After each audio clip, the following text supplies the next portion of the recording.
Seen this video. This video is almost 40 years old. It was made in the late 1970s. It is a CBS interview with the late Mike Wallace, father of Chris Wallace. Right? And Mike Wallace is Jewish. Chris Wallace is Jewish. I'm just setting the record straight. But this was a CBS interview with the Shah of Iran, who was in power at that time, and he made some comments about the power of Israel in America. This is, again, the 1970s. Jimmy Carter was in the White House. Watch this video. It is shocking. It's an eye-opener. The Shah of Iran was unusually and refreshingly open in several interviews. When I used a phrase he didn't like, he clearly enjoyed the chance to throw it back at me. As you know, I have been across the Gulf that you call Persian and they call Arabian. Why do you call it Gulf? You have been to school, or haven't you? Yes. What was the name that you have read during your school days? Persian Gulf. All right. But they do call it Arabian Gulf. Well, they can do many things. None of the Shah's comments raised hackles like his blast at the American Jewish lobby.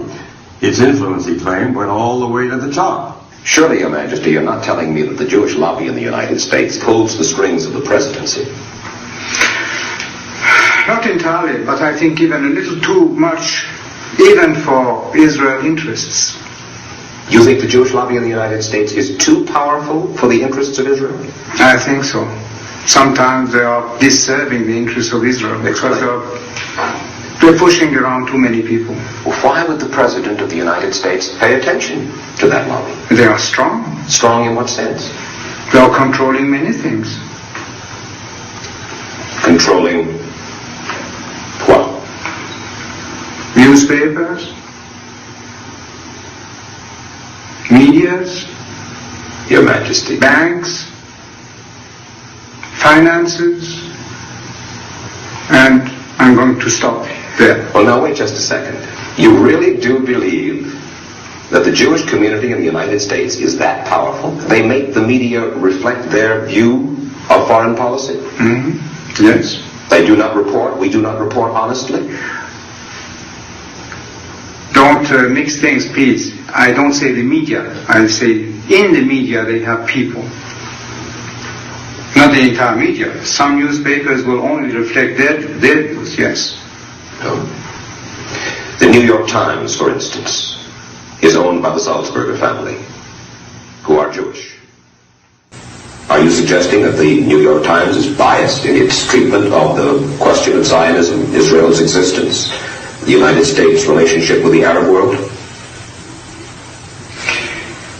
I will have to put all the articles of the New York Times written on this subject and draw the conclusion. You can put this to the computer and it will answer you. What you're saying is that, yes, you do believe. Well, let's wait for the answer of the computer. Washington Post. The same. The networks. Yes. I must say you are speaking with your characteristic candor. The Shah of Iran, 1976. Did you notice how nervous he was? On CBS News, he was nervous because of what he was saying. What happened to the Shah of Iran? 1979, he was removed. The revolution. What happens when you challenge the regime? They have a revolution. That's what we've been talking about. You go up against the system, you have a revolution. So Iran had a revolution. They had the revolution because of that interview on CBS News. They made a decision. He's got to go. He challenged us.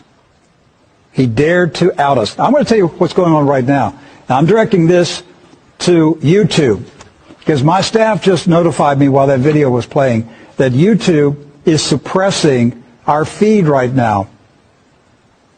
We've been dealing with problems with YouTube recently. And They're shadow banning us right now. We typically have 1,000 people watching the live feed. Right now we have 12. Okay? Typically we'll have anywhere from 8 to 15, 20,000 people who will watch the video on YouTube after it's posted for a video on demand. We'll see tomorrow what the numbers are. But right now, they are suppressing True News. Who owns YouTube? Do your homework. Find out who owns YouTube. Follow